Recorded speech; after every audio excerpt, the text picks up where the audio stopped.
आज adventure resort अपने आप में एक बड़ा नाम है।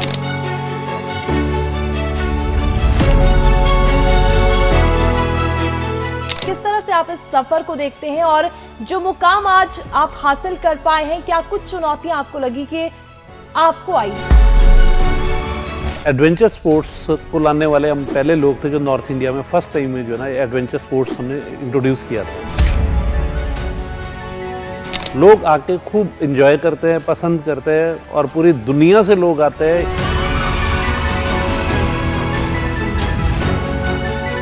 कम से कम शिमला में 3 दिन का स्टे जब तक नहीं बनेगा तब तक जो है ना टूरिस्ट जो है ना 2 दिन में अगर चला जाएगा तो रेवेन्यू नहीं बनता।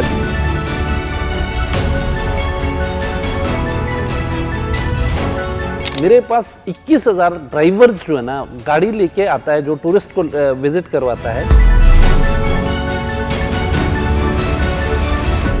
इस बार हमने देखा कि पंजाब से आए पर्यटक या फिर दूसरे राज्यों से आए पर्यटक और हिमाचल प्रदेश के जो स्थानीय लोग हैं उनके बीच हाथापाई या गुंडागर्दी जैसी खबरें सामने आ रही थी।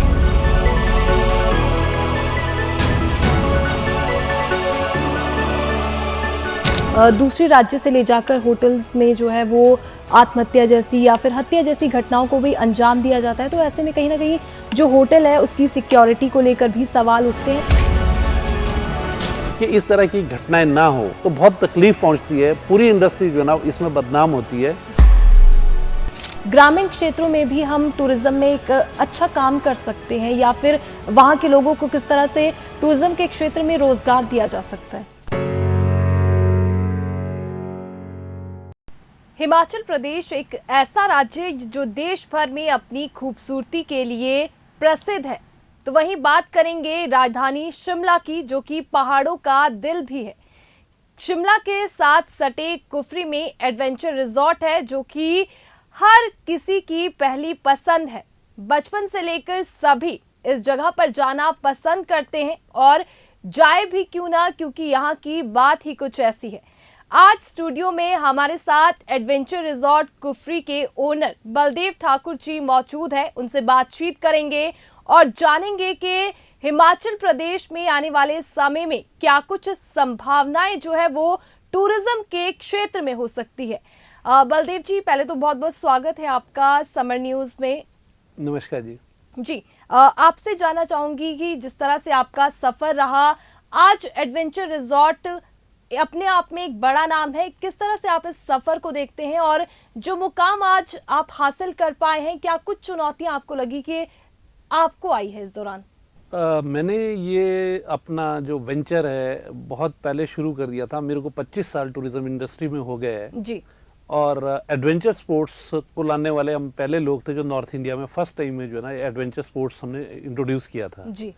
तो आज उसके साथ साथ होटल लाइन में या स्नो किंगडम अभी नया वेंचर हमने शुरू किया है इसी साल जी। तो अच्छा मतलब रिस्पॉन्स आ रहा है और फ्यूचर के लिए और भी बहुत सारी चीजें ऐड हो रही है उसमें। जी। लोग आके खूब एंजॉय करते हैं, पसंद करते हैं और पूरी दुनिया से लोग आते हैं। इवन के कंट्री इंडिया से ही नहीं जी। फॉरेनर्स भी बहुत लोग वहां पे हमारे पास विजिट करते हैं। जी। सर, जिस तरह से आपने बताया कि फॉरेनर्स से भी अब लोग काफ़ी ज़्यादा जो है वो राजधानी शिमला, हालांकि ब्रिटिश की राजधानी भी रही, लेकिन तब की बात करें या फिर आज के समय की बात करें तो कंक्रीट का जंगल जो है राजधानी शिमला बनती हुई दिख रही है और लोग जो है वो अब राजधानी में कम प्रवेश कर रहे हैं। टूरिस्ट जो है वो चाहता है कि कुछ अलग जगह जाए, कुछ अलग व्यूज जो है उनको नजर आए, जो अब राजधानी शिमला में अक्सर हमें नजर नहीं आते। इसीलिए लोग हमारे पास आउटर स्कर्ट्स में ज्यादा प्रेफर करते हैं लोग आना, क्योंकि अभी नेचर के हिसाब से हमारे पास कुफरी में बहुत अच्छे जो ना ग्रीन फॉरेस्ट उधर बचे हुए हैं हमारे पास। हम उसको सेव करते हैं, हर साल जो ना प्लांटेशन नहीं कर रहे हैं जी। कुछ एक चीजें ऐसी है जो एडवेंचर स्पोर्ट्स के साथ साथ जो ना ब्यूटी का होना बहुत जरूरी है जी। तो हिमालयन रेंज पूरी जो है ना अपना जो एडवेंचर रिजॉर्ट है इसी के लिए जाना जाता है कि पूरे 360 डिग्री जो है ना आपको हिमालयन रेंज दिखाई देती है उस जगह से। तो इसलिए भी लोग प्रेफर करते हैं और बाइकर्स स्पेशली हमारे पास न्यूजीलैंड से, ऑस्ट्रेलिया से हर साल ग्रुप्स हमारे पास आते हैं और पूरे इंडिया से जो है जो जितने भी बड़े मतलब वेंचर है जो इस ट्रेवल इंडस्ट्री में काम करते हैं मैक्सिमम लोग हमारे पास विजिट करते हैं। जी। जी। सर, कोरोना बीच में आया और उसके बाद जिस तरह से आपदाएं हिमाचल प्रदेश में देखने को मिली, तो कहीं ना कहीं जो टूरिज्म का सेक्टर था उसको बैक स्टेप लगा। तो अब क्या लगता है आपको कि उससे उभर कर अब टूरिज्म जो है वो आगे बढ़ता हुआ दिख रहा है, और क्या कुछ आपको लगता है कि नए आयाम जो है अब टूरिज्म स्थापित कर रहा है? आने वाले टाइम में स्टेट में सबसे मेन चीज मैं आपको बता दूं कि इसका एडवेंचर स्पोर्ट्स के अलावा वाटर स्पोर्ट्स का, पैराग्लाइडिंग का, मतलब बहुत सारे चांस वो है कि फ्यूचर में जाके और भी जाके जो ना मतलब इसमें टूरिज्म लाइन में हम डेवलप कर सकते हैं। हमारे जितने भी नेशनल हाईवेज है, स्टेट के पास तो एक रेवेन्यू का एक सबसे बेस्ट साधन है जो अभी तक एक्सप्लोर नहीं कर पाए हैं। जी। मैं यही सुजेस्ट करता हूं जब भी कभी हमारा गवर्नमेंट के साथ जब भी मीटिंग्स होती है कि जो एग्जिस्टिंग हमारे स्पॉट है जहां पे टूरिस्ट डेस्टिनेशंस है, पहले हम इसको स्ट्रॉन्ग करें, कनेक्टिविटी के साधन जो है ना करें। इवन कि हम लास्ट वीक कभी दिल्ली भी गए थे इसी को लेके कि अगर स्टेट के लिए एक एयरपोर्ट आ जाए शिमला में तो एक बहुत बड़ा जो है ना टूरिज्म का स्कोप है, जो हिमाचल के लिए एक वरदान होगा अगर ये एयरपोर्ट इधर आ जाता है। जी सर, सस्टेनेबल डेवलपमेंट की बात भी कही जाती है, जहां पर हालांकि टूरिज्म जो है वो हिमाचल प्रदेश का प्रमुख व्यवसाय है, लेकिन सस्टेनेबल डेवलपमेंट की हम बात करते हैं क्योंकि जिस तरह से हिमाचल प्रदेश में पिछले 2 सालों में आपदाएं हमें देखने को मिली, तो आपको नहीं लगता है कि कहीं ना कहीं टूरिज्म जो है वो सस्टेनेबल दिशा में आगे बढ़े तो ज़्यादा बेहतर होगा? बिल्कुल सही बोला आपने जाके। मैं आपको एक चीज और बता दूं कि ये जो आपदा वाली बात है जी, सबसे मेन चीज क्या होती है कि एक स्टेट में किसी एक पर्टिकुलर पोर्शन पे बहुत छोटी सी जगह पे जो ना ये चीजें होती है जी। लेकिन जब ये क्रिएट की जाती है तो आगे जाके जो ना डेफिनेट है कि बिजनेस को जो ना हार्म करती है ये चीजें। लास्ट ईयर बहुत नुकसान हुआ हिमाचल में, बट अब वो सारी चीजें भूल के हम बहुत आगे निकल चुके हैं जी। इस साल एडवेंचर रिजॉर्ट में फाइनेंशियल ईयर में मैं आपको एक डाटा दूंगा तो आप हैरान रह जाएंगे कि एक सिंगल एडवेंचर रिजॉर्ट में लगभग मेरे पास 2,32,000 टूरिस्ट विजिट किया एक साल में। तो आप खुद सोचिए कि अगर एक यूनिट में इतने लोग आ सकते हैं तो हिमाचल में कितना टूरिज्म होगा जी। और खुशी से लोग आते हैं, कोई ये नहीं है कि भाई दूसरी जगह जो है ना इनके पास ऑप्शन नहीं है जी। बहुत सारे ऑप्शंस है। उत्तराखंड के लिए टूरिस्ट गया, JNK खुला, लेकिन हमारे पास टूरिस्ट की कमी नहीं है जी। जितना हम अपना इंफ्रा की तरफ ध्यान देंगे और कनेक्टिविटी का ध्यान रखेंगे और सर्विसेज का ध्यान रखेंगे तो नो डाउट कि हमारा टूरिज्म जो ना डे बाय डे जो ना फ्लरिश हो रहा है और होता जाएगा। जी, जैसे टूरिज्म के लिए आपने बहुत सारी फैसिलिटीज को गिनवाया, तो क्या सरकार की ओर से भी आप लोगों को सहयोग मिलता है? क्योंकि अभी कांग्रेस की सरकार प्रदेश में है और कांग्रेस की सरकार भी कहती है कि हम टूरिज्म को जो है वो बढ़ावा देंगे, तो क्या लगता है आपको कि कितना समर्थन जो है वो सरकार की ओर से मिल पाता है? हर गवर्नमेंट का एक एजेंडा रहता है कि टूरिज्म को हम बढ़ावा देंगे, लेकिन कुछ गवर्नमेंट की अपनी परिस्थितियां रहती है हर इसमें सेक्टर में। फिर भी मैं यही सुजेस्ट करूंगा, गवर्नमेंट से मेरी एक रिक्वेस्ट रहेगी कि टाइम पे जो है इंसेंटिव्स जो है जो इस इंडस्ट्री को मिलने चाहिए वो बहुत जरूरी होते हैं। कोई भी आदमी जब टूरिज्म को आज की डेट में यंगस्टर जितना भी यूथ है हमारा, बहुत ज्यादा मतलब क्रिएटिव बच्चे हैं जो करना चाहते हैं और इस इंडस्ट्री में आना चाहते हैं और आ रहे हैं। बहुत सारे यूथ हमारा जो ना यहाँ से पूरे हिंदुस्तान में हर स्टेट में जो ना हिमाचल से जाता है।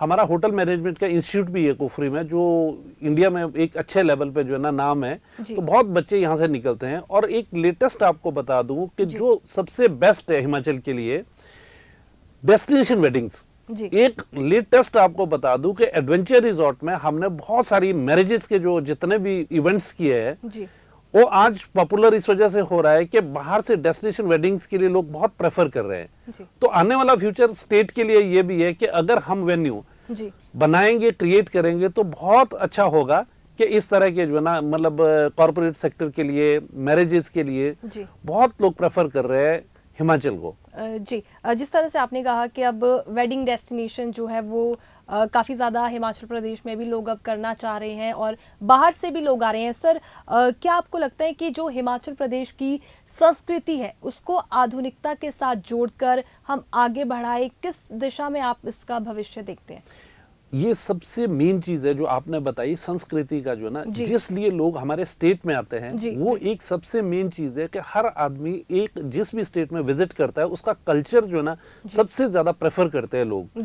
और हम लोग टाइम टू टाइम जो ना इस तरह के इवेंट्स करवाते रहते हैं, जैसे समर फेस्टिवल होता है तो इस तरह के हम समर वीक्स मनाते हैं, समर जो ना मंथ मनाते हैं। उसमें ये रहता है कि समर्स में जितना भी टूरिस्ट आए उनको लोकल कल्चर मिले वहां पे, और वैसे व्यंजन जो है ना, मतलब जो खाने पीने की चीजें हैं जो लोकल्स, वो चीजें उनको मिले तो वो बहुत लाइक करते हैं और प्रेफर करते हैं। और छोटे छोटे आउटलेट्स जो है ना अभी खुल भी रहे हैं वहां पे जाके, जो लोग उसको एंजॉय करते हैं। जी सर, इसी तरह से जैसे हिमाचल प्रदेश का जो यूथ है वो भी इस सेक्टर में आगे आना चाहता है, टूरिज्म को बढ़ावा देना चाहता है, लेकिन कई बार हो सकता है कि वो फाइनेंशियली उतना ज़्यादा केपेबल नहीं है उस चीज़ को कर पाने के लिए। तो उन युवाओं को आप क्या मैसेज देना चाहेंगे, क्योंकि आपने भी जो शुरुआत है वो काफ़ी कम से की थी और आज आप करोड़ों रुपए के मालिक हैं। इसमें मैं एक चीज़ बताऊंगा, हर बच्चे के पास नहीं रहते, साधन नहीं रहते इस तरह के, बट फिर भी जाके हमें बड़ा सोचना चाहिए। मैं यूथ के लिए एक ही सजेशन दूंगा, टूरिज्म इंडस्ट्री ऐसी है कि ये सबको एक्सेप्ट करती है। जिसके पास जो है ना फंड्स है उसको तो करेगी, पर जिसके पास नहीं भी, अगर इनिशियल स्टार्टअप एक बार जो है ना आपका हो जाएगा, आने वाले फ्यूचर में कंट्री का, पूरे देश का जो है ना भविष्य इस पे टिका है। मैं छोटा सा एग्जांपल आपको देता हूँ दुबई का। दुबई को रेगिस्तान के नाम से जो है ना लोग जानते थे कि वहां पे रेत के अलावा कुछ नहीं होता या तेल होता है। आज की डेट में आपको दुनिया के नक्शे में मैं बता दूं आपको जाके, मैं अभी लास्ट 2-1 महीने पहले मैं गया था अबू धाबी, एक टेंपल बना है वहां पे, हमारा अक्षरधाम मंदिर बना है, तो मैंने वो विजिट किया। एक दुनिया की सबसे बड़ी मस्जिद वहां पे बनी हुई है, और साथ में जो ये टेंपल बना है, एक दिन में 65,000 आदमी विजिट कर गया वहां पे हिंदुस्तान। वो पुराना दुबई चला गया, जब लोग जो ना वहां बुर्का पहन के रहते थे या जाके आप वहां कुछ नहीं कर सकते थे।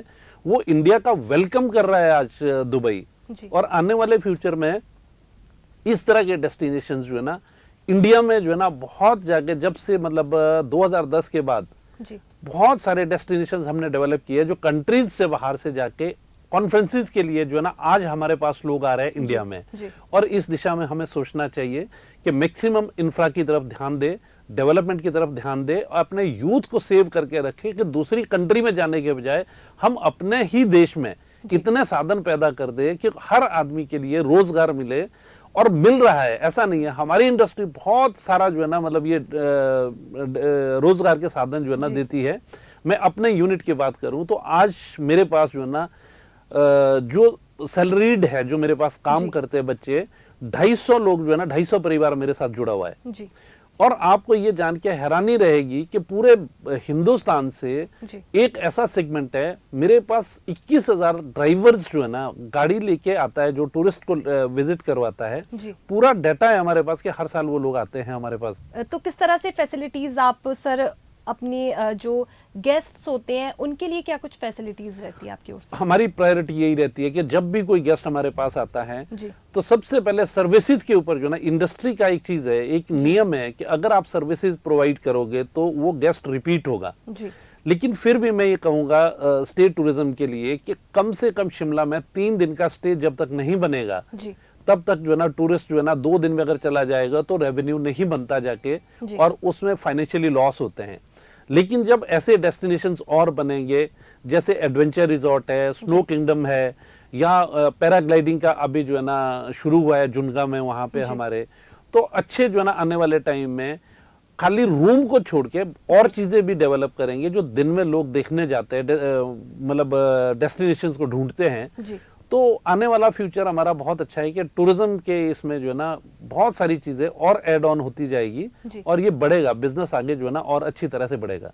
जी सर, जैसा इस बार हमने देखा कि पंजाब से आए पर्यटक या फिर दूसरे राज्यों से आए पर्यटक और हिमाचल प्रदेश के जो स्थानीय लोग हैं उनके बीच हाथापाई या गुंडागर्दी जैसी खबरें सामने आ रही थी। तो ऐसे में आपको नहीं लगता कि अगर इस तरह की स्थिति प्रदेश में उत्पन्न होती है तो उससे टूरिज्म पर एक इफेक्ट पड़ता है, साथ ही लोगों का जो आपसी भाईचारा है वो भी खराब होता है? तो उस समय की जो स्थिति थी वो किस तरह की रही? बहुत ही दुर्भाग्यपूर्ण है कि अगर हम अपने ही देश में इस तरह की कोई सिचुएशन पैदा करते हैं और मैंने उस टाइम बहुत ज्यादा इनिशिएटिव लिया। पंजाब में मैं विजिट किया, बहुत सारे लोगों को मिला, बहुत सारे ड्राइवर्स से मेरी बात हुई। मैंने जब उनको समझाया ये चीज का, और इसका इफेक्ट भी आया बाद में। लेकिन ये गलत चीज है, नहीं होनी चाहिए कंट्री में, किसी भी स्टेट के साथ हो, कहीं पे भी हो।